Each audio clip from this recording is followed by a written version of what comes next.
Hello, everyone. Welcome to IT Tech Talk. I'm your host, Joel Ward, and with me is George. George is the founder of DynaVap. George, how are you doing today? I'm having a pretty awesome day, Joel. That's awesome. That's Thanks so awesome. much for having me on your podcast. I really appreciate it. No, the honor's mine. I really, a product like this deserves to be heard, and I'm glad you chose my show to share your thoughts and your product on my show.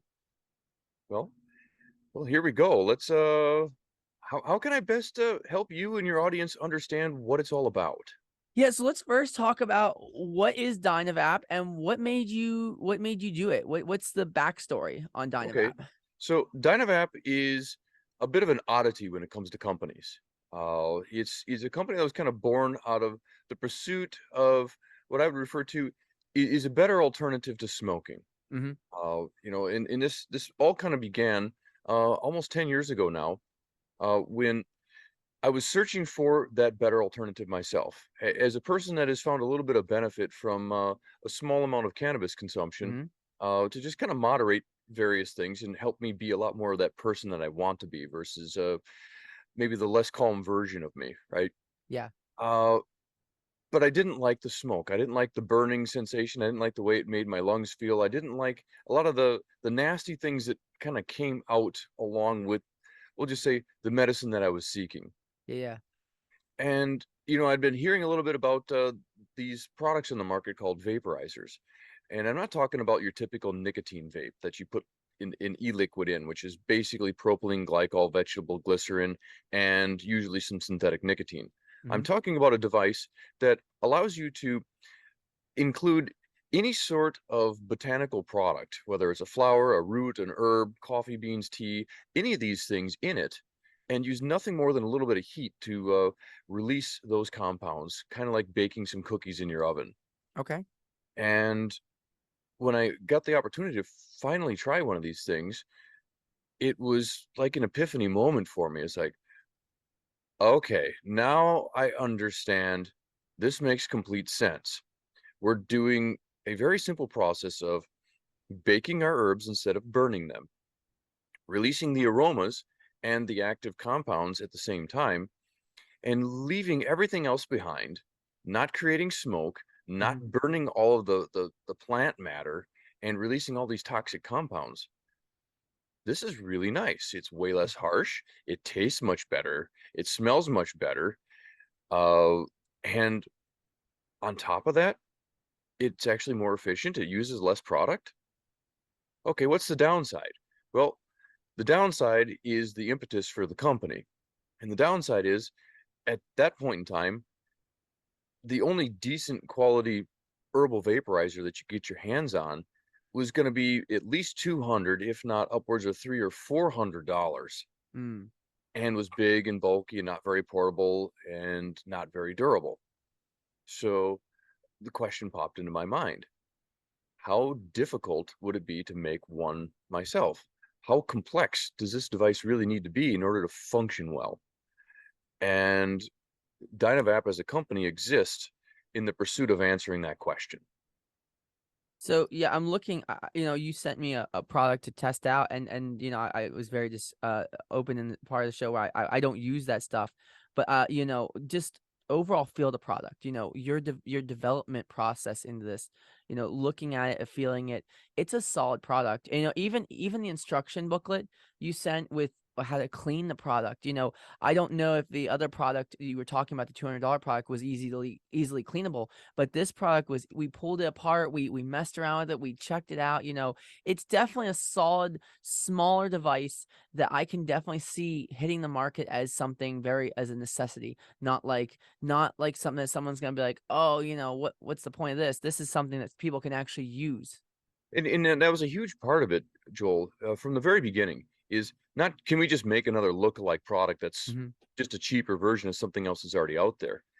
If we start from scratch, okay, what is a dry herb vaporizer?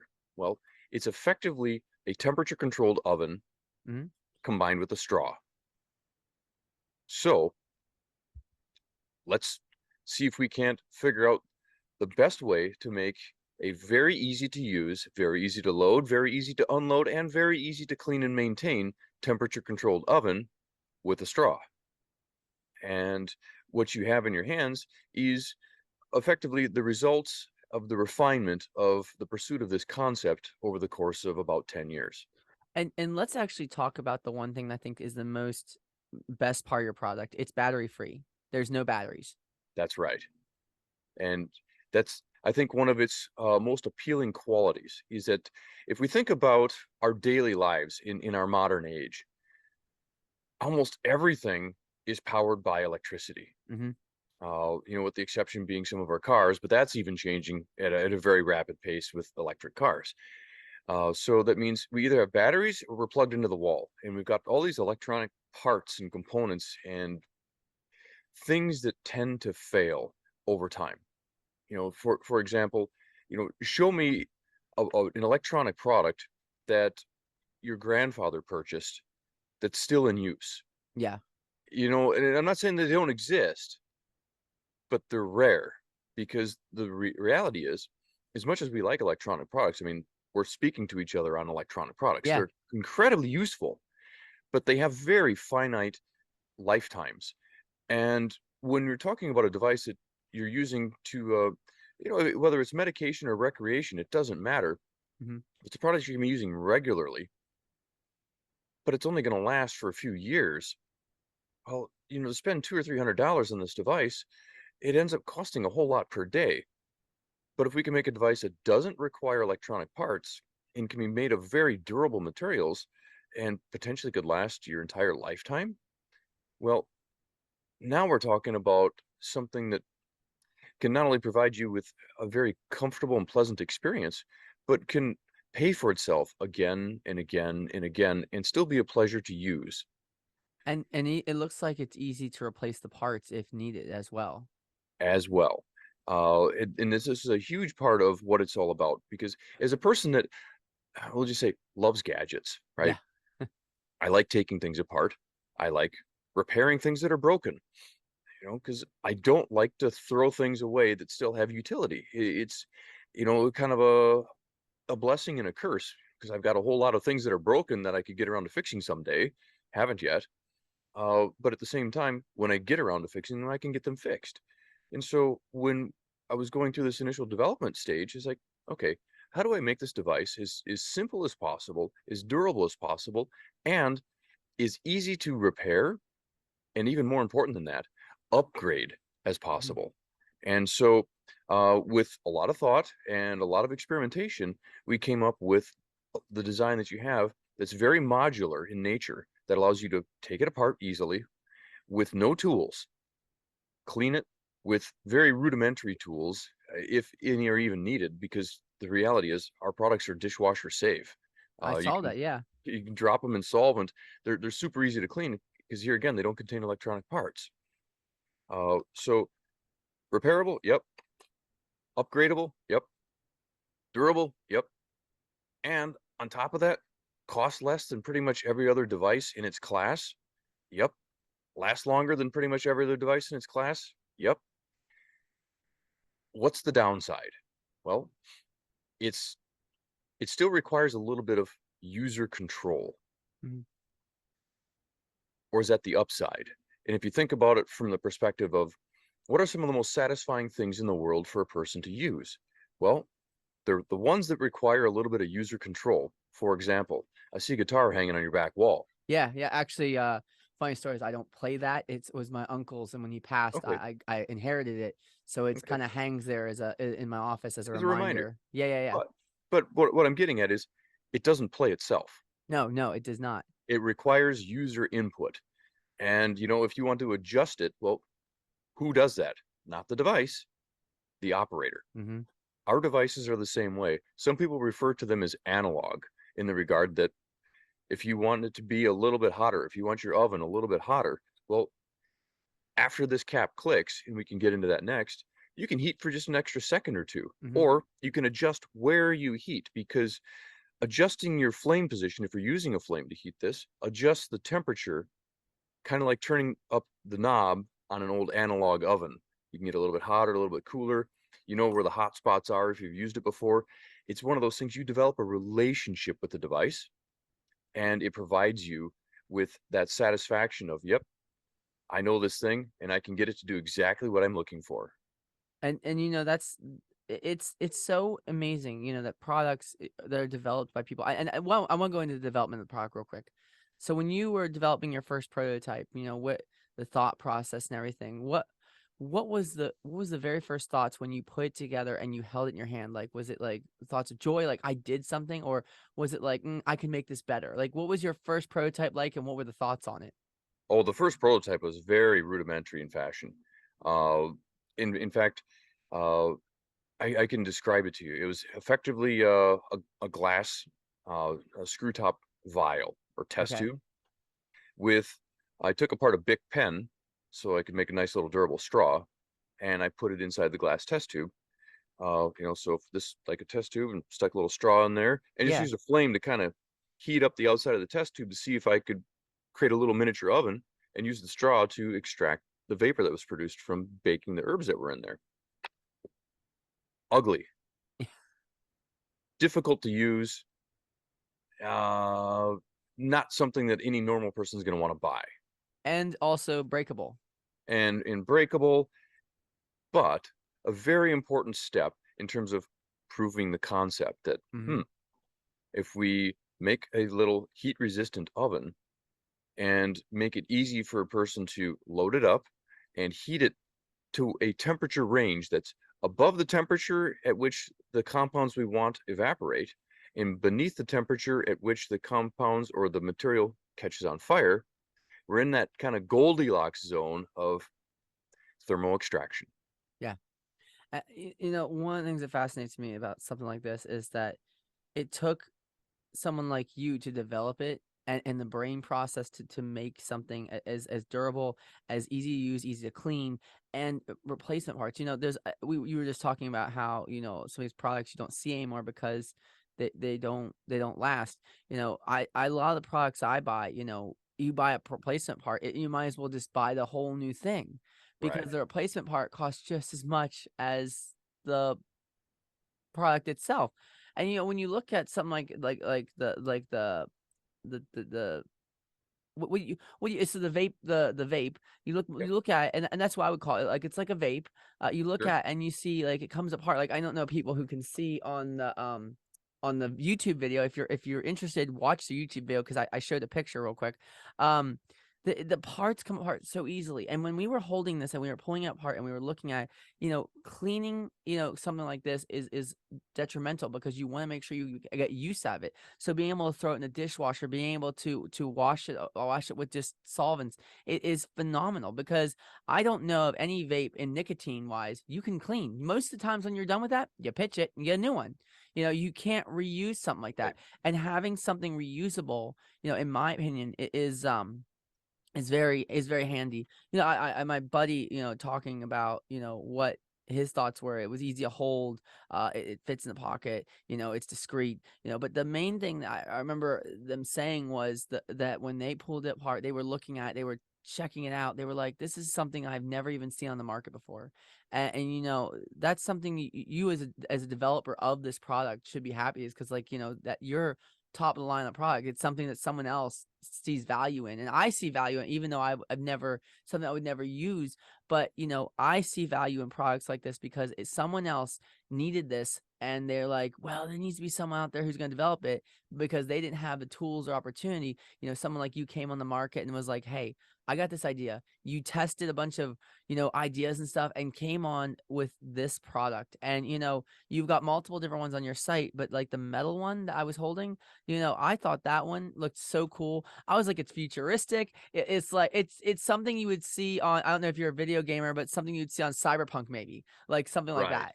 And So, and that was kind of the intent behind some of those designs is, uh, as we got a little bit further into the growth of our business, uh, we did a number of unconventional things, from the initial prototyping to development to, okay, how are we going to bring this to market? mhm. We could follow what at that point, and I think even today is still the kind of the traditional route for an inventor to bring a product to market, and that's to you get a generally good functioning device, and then you find a contract manufacturer, usually overseas, to make it for you.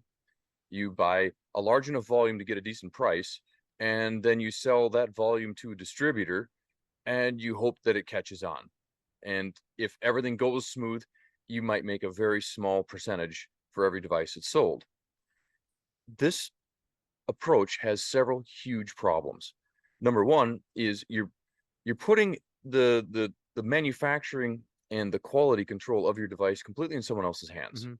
And in order to make any money selling this product, you have to buy a large number of them, which means your ability to iterate and refine is severely restricted because you have to buy so many and you have to sell through most of those to generate enough revenue so that you can create a new design, so you can iterate it, you can refine it a little bit, and then you have to buy another large batch. Hmm. So a new company getting started, you're lucky if you can do 1 or 2 iterations per year.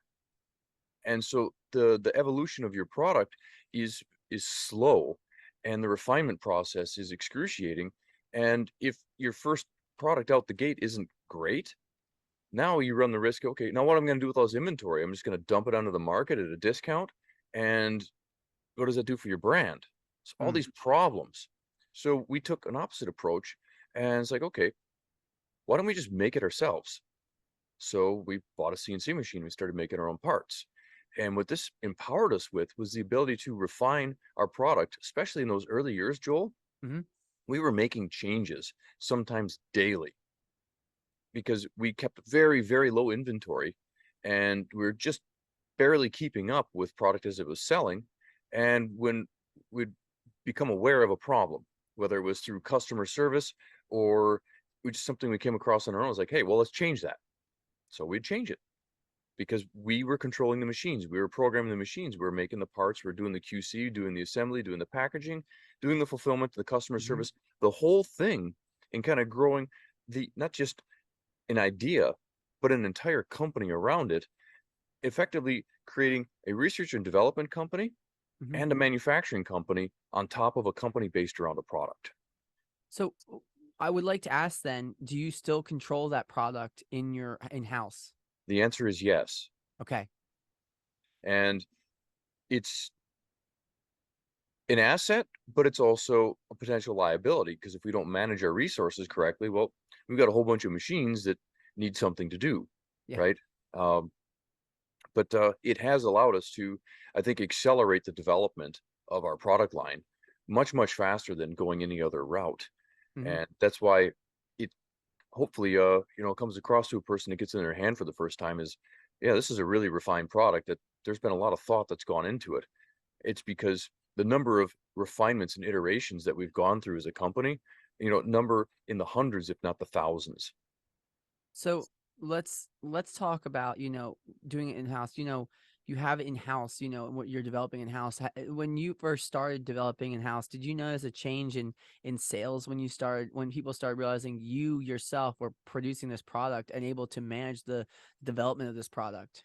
Absolutely. And I think it was instrumental in terms of us being able to get that initial traction because um, when your initial customer base understands who you are as a Mhm. person and as an initial company, that, okay, I can get directly in touch with this person, I can give them feedback, and they can make a change right away.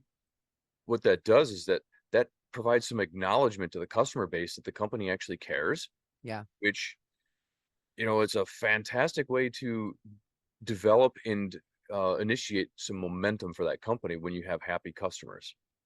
Yeah, and I think the whole thing is said of developing in-house actually gives you as the manufacturer some leeway because people are like, wait, they manufacture us here. They aren't sending it overseas for somebody to like make a cheap product. They're making it here in the US, making a product that I can actually get behind because it's made by someone who cares about their product, who cares about the development, who cares about the research that went into making this product.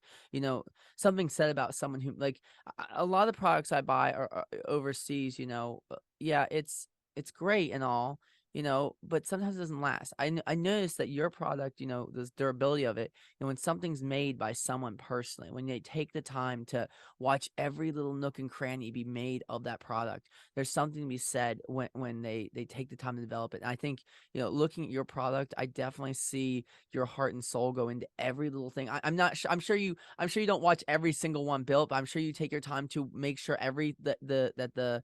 the time is done or everything's done correctly, and I'm sure you make sure that every time you send it out, each vape is made and processed out the way it should be.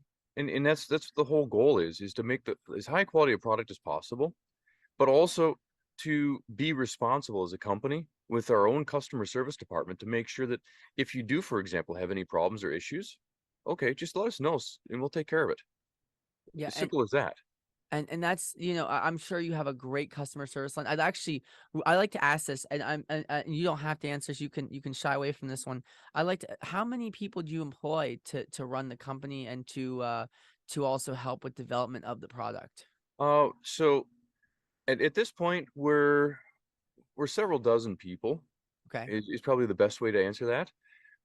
Ranging from uh, literally every aspect of the business. Okay, Mm-hmm. so uh, ordering all the raw materials, machining the parts, cleaning, finishing, QC, inspection, assembly, packaging, uh, fulfillment. So putting all the orders, printing the mailing labels, shipping them out. Mm-hmm. Uh, on top of that, we also have our research and development and automation. So we can continue making this high quality product right here in the US. We have to be as efficient as possible. We heavily utilize some neat technology, like the additive manufacturing, 3D printers, to make jigs and fixtures for assembly, for quality checking parts, and even for making a lot of the components that we use for facilitating assembly and automation. So I want to ask you something, and this is like off topic from what we're talking about. When you were developing this, I don't know how many years ago it has been since you first developed it, but now that there's so much options like 3D printing, fabrication, metal 3D printing, there's so many more options out there. Have you found it easier to produce a product in the year 2022 versus any other year when development has like products was so much harder? Because now you can actually have the resources to put the product together yourself. Right. So what I have noticed is it's much, much easier to get a more sophisticated product Mhm. to market in a shorter time frame than it was when I first started, because technology has progressed substantially. Uh, and there's new options. Yeah, the availability of additive manufacturing, back in 2012, yes, it was there, but it was rare, right? Yeah. We didn't start utilizing 3D printers until I think it was 2016, 2017. Okay. Uh, and when I got the first one, there's a lot of people in the company, which our company was pretty small at that point, maybe 6 or 7 people. Like, why did you buy that? What are you gonna do with that? It's like, I'm not sure yet, but I'm sure we'll find a purpose for it, right? Yeah. And one of the first things that we printed on it was a Lego brick. Yeah, Just actually, not gonna lie, that was the first thing I prayed to. okay. So it's just something to do to. Oh, that's pretty cool. We can print our own Legos. Okay. Well, if we can print our own Legos and they fit with other Legos, that means we can make relatively accurate parts. I'm sure we're gonna be able to find a use for these things. Yeah. And now, if you come visit our facility, and we actually welcome anyone that's interested in our company or our product to come visit our manufacturing facility here in Madison, Wisconsin, because we love to show off what we do here. It's funny. I didn't realize it was in Madison, Wisconsin, because we actually have my father's company. We have one of our own facilities. Our laboratory is out there where we test stuff for my father's company. So if I'm ever out Cool. there, maybe I'll reach out and I'll say, "Hey, I'm out in the area. Would you be interested in giving me a tour?" Oh, I'd love to do it because it's one of those things that it really helps communicate to the community that, yeah, we're not just saying that we make our products here. We'll show you, Hmm. and we're happy to do so. Yeah, and that's It's so cool because you have a local company in the U.S. building parts with like and stuff within the company, and taking the time to process everything, to ship everything, and you only have a few, so many employees, and your man. And one of the things I talked about yesterday on the show, or was it? Yeah, it was yesterday, with someone. They only have like maybe 100 employees, and they're able to produce the best customer service. One of the things I have realized with companies with small employee bases has been that they are able to reach more people, they're able to produce a better product, and they're able to produce better customer service. So I'm glad you're keeping a team that is able to produce the same amount of customer service, even than the larger team. You're able to produce and get the product out. But I want to talk about research and development. We have like a few minutes left on the show. Okay. Research and development. When you go like you have your product out.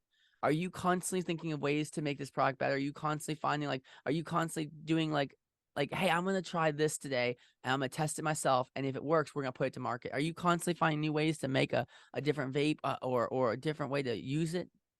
Uh, the general answer is yes. Okay. We are on the look for opportunities for improvement and refinement constantly. Because I think in order for us to remain relevant as a company in a space that is, like many other industries, getting crowded with other people that are trying to, make a living in the Hmm. space, it's it takes effort, Yeah. and it takes opportunities to differentiate yourself from everyone else that's out there. So we're looking for those opportunities. We're looking for, okay, what are people talking about? What are people not happy about? Is there something else out there that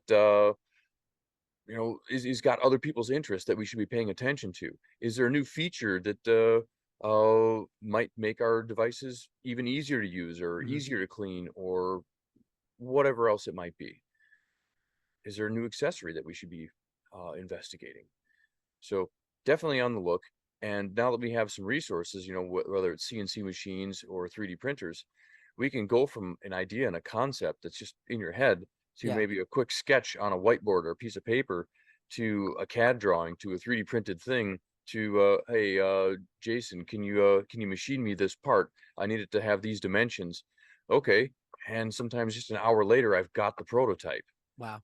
It's an amazingly satisfying experience to be able to take a concept from the mind Hmm. to a tangible functional thing in your hand, sometimes within a single day.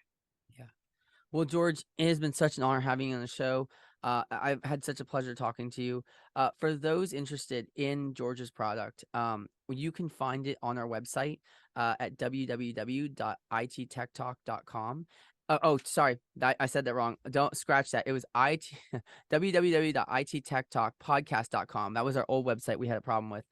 Do not go to that one. Go to www.ittechtalkpodcast.com, and you can find George's website. You can find his bio. You can find the show. You can listen to the show, watch the video, all within the app, all within the website. It's such a great opportunity that we get to talk to people like George and share their product. And one of the things that we built this website on was to share the product and have it available so people can check out the website, check out the links. We used to only share it within the bio of the show. And that wasn't reaching people, that wasn't making sales for other companies, and we like to make sales for other companies. So if we can help George and broaden his scope of customer base, we are going to do that. So that's why we have a website now where we can share information of the company. George, thanks again for coming on. Thank you so much, Joel. I really appreciate it. No, the honor is mine. Thank you so much. Have a great day. All right. Bye.